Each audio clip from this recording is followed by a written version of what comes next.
తల వచ్చినట్టయితే ప్రార్థనతో ప్రారంభించుకున్నాం.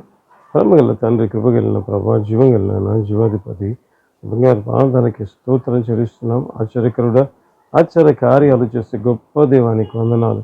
మీరు ప్రేమించి మరొక దినమందు నాయన మాటలు ధ్యానించడానికి మీరు ఇచ్చిన కృపకై వందనాలు, స్తోత్రాలు చెల్లించుకుంటున్నాం. సర్వశక్తిమంతుడు, సర్వాధికారి అయిన దేవుడు మీరే గనుక స్తోత్రం. సమస్తమును సమకూర్చి జరిగించే దేవుడు మాట చేతమ్మ కలగజేసిన దేవ, ఈ దినం కూడా మీరు మాతో మాట్లాడి బలపరిచి మీ నామాన్ని మహిమపరచుకోమని, ప్రతి బిడ్డకు వినగల చెవి, గ్రహించగల మనస్సును గ్రహించి మీరే మహిమ పొందు. సమస్త మహిమ ఘనత ప్రభావాలు నీకు మాత్రమే చెల్లిస్తాం. యేసు నామం మందు అడుగుతున్నాము తండ్రి, ఆమేన్, ఆమేన్, ఆమేన్. హల్లెలూయా. మన దేవుడు నిశ్చయంగా మాట్లాడేవాడు. సో మనతో మాట్లాడడానికి ఆయన కృపలో మరొక అవకాశాన్ని మనకి ఇచ్చింటుండగా యేసయ్య నామానికి మహిమ ఘనత ప్రభావములు యుగ యుగములు ఆయనకు మాత్రమే కలుగును గాక. హల్లెలూయా. నిజంగా ప్రేమ వలన ఈరోజు వాక్య భాగాన్ని మనం చూసుకుందాం. పేతురు రాసిన మొదటి పత్రిక 3వ అధ్యాయము 9వ వచనాన్ని చదువుకుందాం. పేతురు రాసిన మొదటి పత్రిక 3వ అధ్యాయము 9వ వచనం. ఆశీర్వాదమునకు వారసులగుటకు మీరు పిలువబడితిరి. ఇక్కడ చూస్తే బైబిల్ గ్రంథంలో రాయబడిన మాట ఎందుకు దేవుడు పిలుస్తాడు అంటే ఆశీర్వాదానికి వారసులగుటకు ఆయన పిలిచే దేవుడుగా ఉన్నట్లుగా ఇక్కడ వాక్య భాగంలో మనం చూడడం ప్రారంభిస్తాం. ప్రేమల వలన హల్లెలూయా.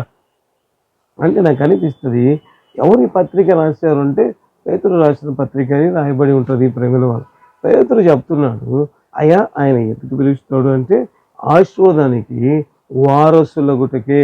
హల్లెలూయా. నిజంగా ప్రేమల వలన దేవుడు మనల్ని పిలుస్తున్నాడు అంటే అనేక సార్లు ఎందుకు అన్నట్లుగా ఉంటుంది. అయితే దేవుడు ఎందుకు పిలుస్తాడు అంటే ఆశీర్వాదానికి వారసులగుటకే. హల్లెలూయా. ఈరోజు నిజంగా ఏ రీతిగా దేవుడు పిలిచాడు, ఏ రీతిగా వారి జీవితాలు ఆశీర్వదించబడ్డాయి అన్న వాక్యాన్ని మనం ఈరోజు ధ్యానించడం ప్రారంభిద్దాం. ప్రేమ వలన లూకా సువార్త 19వ అధ్యాయము, లూకా సువార్త 19వ అధ్యాయము 5-6 వచనాలు చదువుకుందాం. ప్రేమ వలన యేసు ఆ చోటికి వచ్చినప్పుడు కన్నులెత్తి చూచి, జక్కయ్య త్వరగా దిగుము, నేడు నేను ఇంట ఉండవలసి ఉన్నదని అతనితో చెప్పగా. ఇక్కడ చూస్తే ప్రేమ వలన బైబిల్ గ్రంథంలో రాయబడిన మాటలు, జక్కయ్య అనే వ్యక్తిని దేవుడు చూసి పిలిచి ఏం చెప్తున్నాడు, అయ్యా నేడు నీ ఇంట బస చేయవలసి ఉన్నది కాబట్టి దిగు అని చెప్పినట్లుగా ఇక్కడ మనం చూడడం ప్రారంభిస్తాం. అంటే దేవుడు ఏం చేస్తున్నాడు, ఒక వ్యక్తిని పిలిచినట్లుగా మనం చూడడం ప్రారంభిస్తాం. ప్రేమ వలన ఎప్పుడైతే నిజంగా మన మూలవాక్యాన్ని ఒకవేళ ధ్యానిస్తే ఎందుకు దేవుడు పిలుస్తాడు అంటే ఆశీర్వాదాన్ని వారసులగుటకు కాబట్టి ఇక్కడ దేవుడు ఈ వ్యక్తిని పిలిస్తే ఏ రీతిగా ఈ వ్యక్తి జీవితాన్ని ఆశీర్వదించాడు మనం చూడడం ప్రారంభిస్తాం. ప్రేమ వలన హల్లెలూయా. ఎటువంటి ఆశీర్వాదాన్ని, ఎటువంటి దీవెనను మరి జక్కయ్య జీవితంలో దేవుడు ఇచ్చాడు ఇక్కడ చూడడం ప్రారంభిద్దాం. అదే లూకా సువార్త 19వ అధ్యాయము 9వ వచనాన్ని మనం చదువుకుందాం. ప్రేమ వలన అందుకు యేసు, ఇతడును అబ్రహాము కుమారుడే, ఎందుకనగా నేడు ఈ ఇంటికి రక్షణ వచ్చి ఉన్నది. హల్లెలూయా. ఎంతటి శ్రేష్టకరమైన దీవెనకరమైన ఆశీర్వాదం జక్కయ్య జీవితంలో వచ్చిందంటే నిజంగా ప్రేమ వల్ల మన మాటల్లో చెప్పలేనంత గొప్ప దీవెన పొందినట్లుగా ఇక్కడ మనం చూడడం ప్రారంభిస్తాం. ప్రేమ వల్ల ఎప్పుడైతే యేసు ప్రభు పిలిచాడో ఇప్పుడు చెప్తున్నాడు, నేడు ఈ ఇంటికి రక్షణ వచ్చినది, లేకపోతే ఇతడు అబ్రహాము కుమారుడే, నేడు ఈ ఇంటికి రక్షణ వచ్చి ఉన్నది. ఎంత ఆశీర్వాదకరం ప్రేమ వలన. ఎందుకంటే రక్షణ అనేది ఎంత శ్రేష్టకరమైనది, ఎంత ఏమిచ్చినా కూడా నిజంగా అది పొందలేరు ప్రేమ వలన. అటువంటి శ్రేష్టకరమైన ఆశీర్వాదము దేవుడు ఆ వ్యక్తి జీవితంలో ఇచ్చినట్లుగా మనం చూడడం ప్రారంభిస్తాం. అంటే దేవుడు ఎప్పుడు కూడా ఎవరిని పిలిచినా ఎందుకు పిలుస్తాడు అంటే ఆశీర్వాదమునకు వారసులగుటకే అంట ప్రేమ వలన. హల్లెలూయా. అంటే ఎటువంటి ఆశీర్వాదాలు, మామూలు ఆశీర్వాదాలు అంటే కాదంట, శ్రేష్టకరమైన మరి నిజముగా ఎవరు కూడా ప్రేమ. ఎందుకంటే మనుషులు ఇచ్చి పిలిచి ఒకవేళ ఆశీర్వాదం ఇస్తే అది కొద్దిగా ఉంటుంది. అయితే సర్వశక్తిమంతుడైన దేవుడే పిలిచి ఇస్తే ఎటువంటి ఆశీర్వాదం అంట ఆ వ్యక్తి కుటుంబానికి రక్షణ వచ్చినట్లుగా మనం చూడడం ప్రారంభిస్తాం. ప్రేమైన వాళ్ళ ఎందుకు ఇదంతా జరిగింది, ఎందుకు ఈ రక్షణ వచ్చింది, ఎట్లా వచ్చింది అంటే మనం చదివాం కదా. మొదటిగా లూకా సువార్త 19వ అధ్యాయము 5-6 వచనంలో మనం చదివాం కదా. ఎప్పుడైతే దేవుడు నిలబడి జక్కయ్యను పిలిచాడో అప్పుడు ఆ వ్యక్తి జీవితంలో వినవచ్చు, ఆ వ్యక్తి పాపాలు ఒప్పుకున్నాడు, ఆ సంభాషణ జరిగిందంటే దేవుడు పిలిచాడు కాబట్టి, దేవుని ముందర డిస్కషన్ జరిగింది కాబట్టి, ఎప్పుడైతే దేవుని ఎదుట మరి దేవుడు పిలిచకపోతే జక్కయ్య గురించి వాళ్ళు కామెంట్ చేసేవాళ్ళే కాదు. కామెంట్ చేయకపోతే దేవుని ఎదుట తన పాపాలు ఒప్పుకునేవాడే కాదు ప్రేమినవాడు. కాబట్టి ఎప్పుడైతే దేవుని పిలిచాడో అతని జీవితంలో నిజంగా నాకు కనిపిస్తుంది అసాధారణమైన దీవెన పొందినట్లుగా మనం చూడడం ప్రారంభిస్తాం. ఎటువంటి ఆశీర్వాదం అంటే అంతవరకు తన జీవితంలో లేనిది, అంతవరకు తన కుటుంబంలో లేని గొప్ప ఆశీర్వాదము తన జీవితంలో తన కుటుంబానికి రావడం ప్రారంభించింది. హల్లెలూయా. అంటే దేవుడు ఎప్పుడు పిలిచినా ఆయన ఆశీర్వాదాలు ఇచ్చే దేవుడుగా ఉంటున్నాడు ప్రేమైన వాళ్ళరా. హల్లెలూయా.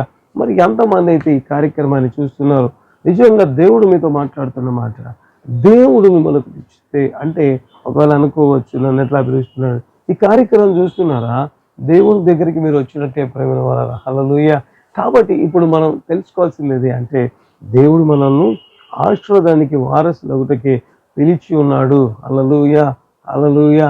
నిజంగా ప్రేమైన వాళ్ళ ఎంతటి ఆశీర్వాదము అంటే నిజంగా అంతవరకు పాప జీవితం, లేకపోతే అంతవరకు చీకటి జీవితం, అంతవరకు నిరీక్షణ లేని, ఇంకా బాగా చెప్పాలంటే ఆ పై వచ్చిన వాళ్ళని చూస్తే మినిమం కూడా ప్రేమైన వాళ్ళ మినిమం కూడా రెస్పెక్ట్ లేకుండా మాట్లాడుతున్నారు. ఈ పాపిష్టి మనిషి దగ్గరికా అన్నట్లుగా మనం చూడడం ప్రారంభిస్తాం ప్రేమైన వాళ్ళ. అటువంటి భయంకరమైన స్థితిలోంచి ఎంత ఆశీర్వాదంలోకి వెళ్ళిపోయాడు అంటే ఇతడు కూడా అబ్రహాము సంతానమే. హల్లెలూయా. అటువంటి గొప్ప దీవెనలోకి వెళ్ళినట్లుగా మనం చూడడం ప్రారంభిస్తాం. హల్లెలూయా. అంటే దేవుడు పిలిస్తే మనల్ని ఎప్పుడు పిలిచినా ఆశీర్వాదానికి వారసులగుటకే. హల్లెలూయా. ఓకే, బాగుంది, ఆ వ్యక్తి జీవితంలో రక్షణ లేదు కాబట్టి దేవుడు పిలిచాడు, రక్షణ ఇచ్చాడు, మరి రక్షణతోనే ఆగిపోతుందా? ఇంకా ఒకవేళ పిలిస్తే ఎటువంటి ఆశీర్వాదం ఉంటుంది? ఒకవేళ ఈ వాక్యాన్ని ఒకవేళ రక్షణ లేని వ్యక్తులు చూస్తే ఓకే, దేవుడు నన్ను పిలిచాడు, సో నాకు రక్షణ ఇవ్వబోతున్నాడు కాబట్టి హ్యాపీగా ఫీల్ అయితే, ఒకవేళ దేవుణ్ణి నమ్ముకున్న బిడ్డలు వాక్యాన్ని చూస్తూ ఉంటే మరి మా జీవితంలో ఏ రీతిగా ఉంటుంది? దేవుడు ఆల్రెడీ మమ్మల్ని పిలిచాడు, మరి అంతటి ఆశీర్వాదం ఒకవేళ రక్షణ ఇచ్చాడు, ఇంతటితోనే ఆగిపోతుందా? లేకపోతే ఇంకా ఎక్కువ ఆశీర్వాదం ఉంటుందా? ఆశీర్వాదాలకు వారసులకు పిలిచాడంట. హల్లెలూయా. మరి ఇంకా ఆశీర్వాదం ఉంటుందా అంటే ఇంకా మనం చూడొచ్చు ప్రేమైన వాళ్ళరా. చూద్దాం, మార్కు సువార్త 1వ అధ్యాయము 16-20 వరకు ఉంటున్న దేవుని వాక్యాన్ని చదువుదాం ప్రేమైన వాళ్ళరా. మార్కు సువార్త 1వ అధ్యాయం 16-20 వరకు. ఆయన గల్లియ సముద్ర తీరమున వెలుచుండగా సీమోను సహోదరుడు అంద్రేయు సముద్రంలో వలవేయుట చూచాను. వారు జాలరులు. యేసు, నా వెంబడి రండి, నేను మిమ్మల్ని మనుషులను పట్టు జాలరులుగా చేస్తుందని వారితో చెప్పాను. వెంటనే వారు తమ వలలు విడిచి ఆయనను వెంబడించి ఆయన ఇంకా కొంత దూరం వెళ్ళి జెబెదయి కుమారుడు యాకోబును అతని సహోదరుడు యోహానును చూచెను. వారు దోణిలో ఉండి తమ వలలు బాగు చేసుకొని చుండిరి. వెంటనే ఆయన వారిని పిలవగా వారు తమ తండ్రి అయిన జెబెదయి దోణిలో జీతగాళ్ళ యొద్ద విడిచిపెట్టి ఆయనను వెంబడించిరి. హల్లెలూయా. ఇక్కడ చూస్తే ప్రేమైన వాళ్ళరా, ఇక్కడ కూడా దేవుడు ఒక నలుగురిని మనం పిలిచినట్లుగా చూడడం ప్రారంభిస్తాం. ఒకవేళ మా సందర్భాన్ని ఒకవేళ మనం లూకా సువార్తలో చూస్తే అద్భుతం జరిగిన తర్వాత మరి ఆ బైబిల్ రాయబడి ఉంటుంది. మరి వీరంతా విస్మయం నొందినాక పేతురు అంటాడు, అయ్యా నేను పాపాత్ములను, నన్ను విడిచిపోవాలి. హల్లెలూయా. అంటే ఒక రకంగా చెప్పాలి అంటే వారిలో దేవుని కార్యం జరిగినట్లుగా మనం చూడడం ప్రారంభిస్తాం. ఎవరైనా దేవుని కార్యం జరగకపోతే మరి తండ్రిని కూడా విడిచిపెట్టి వెళ్ళాలి అంటే హైలీ ఇంపాసిబుల్ ప్రేమ వాళ్ళరా. కాబట్టి ఇక్కడ ఒకవేళ ఆల్రెడీ వారికి రక్షణ వచ్చింది, ఇప్పుడు దేవుడు వాళ్ళని పిలిచాడు, పిలిస్తే ఏ రీతిగా ఉంది, ఇప్పుడు వాళ్ళ జీవితంలో నిజంగా కేవలం రక్షణ మాత్రమేనా, ఇంకా ఏమైనా ఆశీర్వాదాలు ఉన్నాయా అంటే ఇక్కడ దేవుడు వాళ్ళని పిలిచాడు. అదే మరి చూడడం ప్రారంభిద్దాం. అపోస్తుల కార్యాలు 2వ అధ్యాయము 14వ వచనాన్ని మనం చూద్దాం ప్రేమల వల్ల. అపోస్తుల కార్యాలు 2వ అధ్యాయము 14వ వచనాన్ని చదువుదాం. అంటే రక్షణ వరకేనా, ఇంకా ఏ ఆశీర్వాదాలు ఉంటాయో చూద్దాం ప్రేమల వల్ల. అయితే పేతురు ఆ 11 నొకరితో కూడా లేచి నిలిచి బిగ్గరగా వారితో ఇట్లా, యూదా మనుషులారా, యెరూషలేము అపొస్తలులారా, సమస్త జనులారా, ఇది మీకు తెలియనుగాక, చెవి యొగ్గి నా మాట వినుడి. ఇక్కడ చూస్తే ప్రేమైన వలన రాయబడిన మాట ఏమంటే పేతురు నిలిచి ఇక్కడ ప్రసంగం చేస్తున్నట్లుగా మనం చూడడం ప్రారంభిస్తాం. ఆ ప్రసంగం చేస్తుండగా ఏ రీతిగా ఎటువంటి కార్యం జరిగిందంటే అదే అపోస్తుల కార్యాలు 2వ అధ్యాయం 41వ వచనాన్ని మనం చదివితే, కాబట్టి అతని వాక్యం అంగీకరించిన వారు బాప్తిసం పొందిరి. ఆ దినమందు ఇంచుమించు 3000 మంది చేర్చబడిరి. హల్లెలూయా. అంటే ఒక ఆశీర్వాదమైన దేవుడు పిలిస్తే అంటే ఇక్కడ చూస్తే ప్రేమైన వలన ఒక ప్రసంగానికి దాదాపుగా 3000 మంది నమ్ముకోవడమే కాదంట, బాప్తిసం కూడా పొంది ఉన్నారంట. హల్లెలూయా. అంటే ఎటువంటి శ్రేష్టకరమైన నిజంగా ఒక సాధారణమైన వ్యక్తి దేవుని చేత పిలువబడితే ఎటువంటి కార్యాలు జరుగుతున్నాయి అంటే అసాధారణంగా. ఇంకా చెప్పాలి అంటే బైబిల్ గ్రంథంలో చూస్తే నిజంగా ఆ లూకా సువార్త 5వ అతడు రాత్రంతా ప్రయాసపడుతుంది కానీ నాకేమీ దొరకలేదు అన్న వ్యక్తిని దేవుడు పిలిచి ఏ రీతిగా ఉన్నాడు, ఒక్క ప్రసంగానికే ప్రమేణ వాళ్ళరా 3000 మందిని నిజంగా ప్రభు వైపు గెలిచినట్లుగా మనం చూడడం ప్రారంభిస్తాం. హల్లెలూయా. అంత మాత్రమేనా, ఇంకా చూడడం ప్రారంభిద్దాం ప్రేమిల వలన. అదే అపోస్తుల కార్యాలు 3వ అధ్యాయము 12వ వచనాన్ని చదువుకుందాం. పేతురు దీనిని చూచి ప్రజలతో ఇట్లా, ఇశ్రాయేలులారా, మీరు వీని విషయమై ఎందుకు ఆశ్చర్యపడుచున్నారు? ఇక్కడ చూస్తే ప్రేమిల వలన రాయబడి ఉన్న మాట తిరిగి పేతురు మాట్లాడడం ప్రారంభిస్తారు. పేతురు ద్వారా ఒక అసాధారణమైన అద్భుతం. 40 సంవత్సరాలుగా ఉన్న కుంటి వ్యక్తి నిజంగా లేచి గంతులు వేసినట్లుగా చూడడం ప్రారంభిస్తుంది. తిరిగి ఇప్పుడు పేతురు మాట్లాడతాడు. ఒక అసాధారణమైన అద్భుతం తర్వాత తిరిగి పేతురు మాట్లాడుతుండగా నిజంగా ఏ కార్యం జరిగింది అంటే అదే అపోస్తుల కార్యాలు 4వ అధ్యాయం 4వ వచనం చూస్తే అక్కడ రాయబడి ఉంటుంది ప్రేమిన వలన ఏమని అంటే, వాక్యం వినిన వారిలో అనేకులు నమ్మిరి, వారిలో పురుషుల సంఖ్య ఇంచుమించు 5000 మంది ఆయను. హల్లెలూయా. అంటే మొదటి ప్రసంగంలో నిజంగా 3000 మంది దేవుని నమ్ముకొని బాప్తిసం పొందితే, రెండోసారి ఒక అద్భుతం జరిగితే తిరిగి ప్రసంగం చేస్తే కేవలం పురుషుల సంఖ్య 5000 మంది అయినారంట ప్రేమిన వలన. హల్లెలూయా. అంటే ఎటువంటి ఆశీర్వాదాలు దేవుడు ఇచ్చేవాడు ఉంటాడు అంటే, దేవుడు పిలిస్తే ఎటువంటి ఆశీర్వాదాలు మనం పొందుకుంటామంటే నిజంగా మనం ఊహించలేనంతగా, నిజంగా మనం ఎక్స్పెక్ట్ చేయనంత గొప్ప దీవెనలు మనము పొందుకునే వారిగా ఉండడం ప్రారంభిస్తాం ప్రేమిన వలన. ఇంకా ఒకవేళ చూస్తే అనేక ఆశీర్వాదాలు మనం చూడవచ్చు. కానీ అయితే ఈ పర్టికులర్గా ఇందాక చెప్పాను కదా, 3000 మంది 5000 మంది పట్టుబడ్డారు. ఇది ఎట్లా ఆశీర్వాదం అవుతుంది, ఎంత దీవెన అవుతుంది అంటే మనం చూడొచ్చు ప్రేమిన వలన. ఎందుకంటే దేవుడు ఎటువంటి కార్యాలు చేస్తాడు అంటే మనం చూడవచ్చు. కేవలం ఏదో పట్టుబడి సైలెంట్గా ఉన్నారా అంటే ఇక్కడ చూద్దాం, బైబిల్ రాయబడి ఉంటుంది. ఏంటి ఆశీర్వాదం అంటే దానియేలు గ్రంథము 12వ అధ్యాయము 3వ వచనం చదువుకుందాం ప్రేమిన వలన.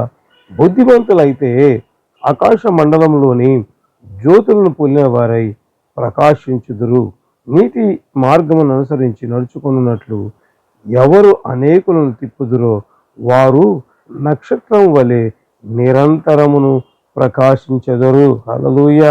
నిజంగా ప్రేమ వలన ఎటువంటి శ్రేష్టకరమైన ఆశీర్వాదము అంటే మన మాటల్లో చెప్పలేనంత. అయ్యా పట్టుబడ్డారు, వాక్య పరిచయ దేవుని కృపలో ఇచ్చాడు, మరి వాళ్ళు పట్టుబడ్డారు కదా, ఎటువంటి ఆశీర్వాదము అది అంటే బైబిల్ రాయబడింది, ఆకాశము నక్షత్రం వలె నిరంతరము ప్రకాశించును అంటారు ప్రేమ వలన. హల్లెలూయా. నిజంగా ఆయన పిలిస్తే ఎటువంటి ఆశీర్వాదాలు ఉంటాయి అంటే అసాధారణమైన, ఆకాశంలో ఉండడమే కాదంట, నిరంతరము ప్రకాశించే. హల్లెలూయా. ఏదో కొద్ది రోజులు ప్రకాశించేది కాదంట, నిరంతరము ప్రకాశించే ఒక గొప్ప దీవెనతో దేవుడు నింపేవాడుగా ఉన్నట్లుగా ఇక్కడ మనం చూడడం ప్రారంభిస్తాం. ప్రేమ వలన ఈ మాటలు చదువుతున్నప్పుడు, లేకపోతే ఈ మాటలు వింటున్నప్పుడు మనకు అనిపిస్తుంది వాళ్ళ అపోస్తులు కాబట్టి దేవుడు ఆ రీతిగా వాళ్ళని బలంగా వాడుకున్నాడు. ఒకవేళ నేను సాధారణంగా దేవుని నమ్ముకున్న వ్యక్తిని కదా, వాళ్ళ పిలుపు వేరు కదా, మరి నాకు కూడా నన్ను పిలిచాడు కదా, నేను రక్షణలోకి వచ్చాను కదా, మరి నా జీవితంలో కూడా శోధన ఉంటుందా? కేవలం రక్షణ వరకు మాత్రమే ఆగిపోతుందా?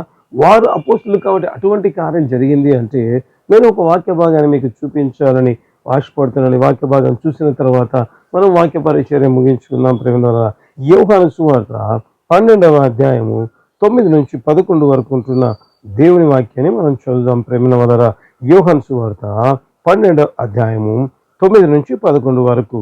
కాబట్టి యూదులలో సామాన్య జనులు ఆయన అక్కడ ఉన్నాడని తెలుసుకొని యేసును చూచుటకు మాత్రమే కాక మృతుల నుండి ఆయన లేపిన లాజరును కూడా చూడ వచ్చిరి.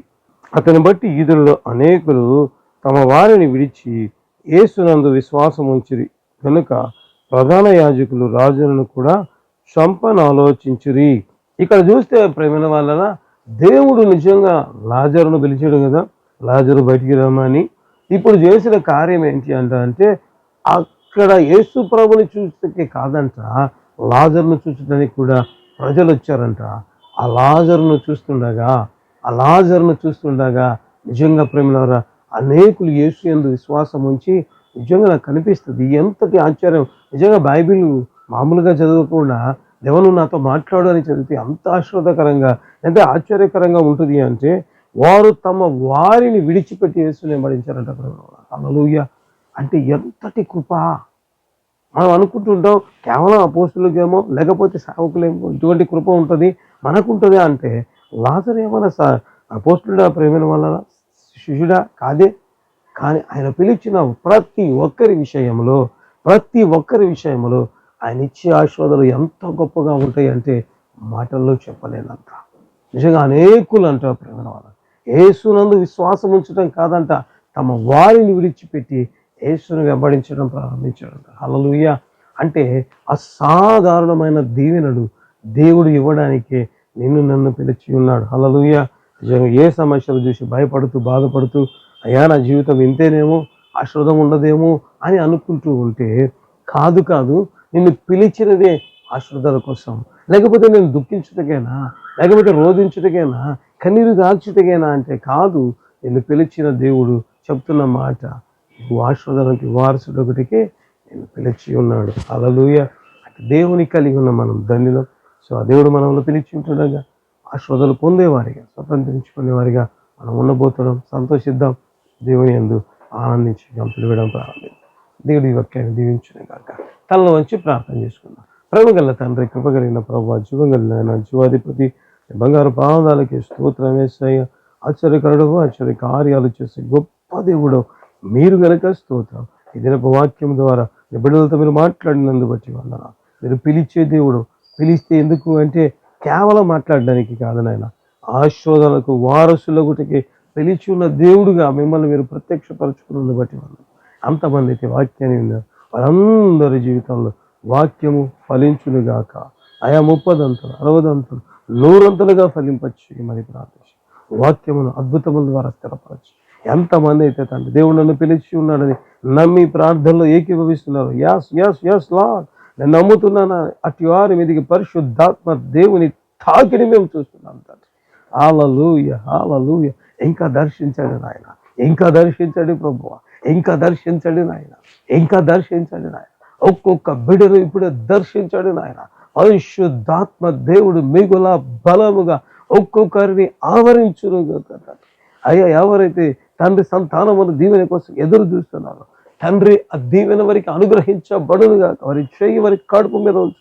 ఆయా రీతిగా ప్రార్థిస్తుండగా అద్భుతము జరుగునుగాక, ఆశీర్వాదము స్వతంత్రించుకొందురుగాక. ఎవరైతే ట్రాన్స్ఫర్స్ కోసం ఎదురు చూస్తూ ప్రభు కార్యక్రమాన్ని చూస్తూ ఇప్పుడు ప్రార్థనలో ఏకీవిస్తున్నారు అట్టి బిడ్డల నిమిత్తమై ప్రార్థిస్తున్నాను ఆయన.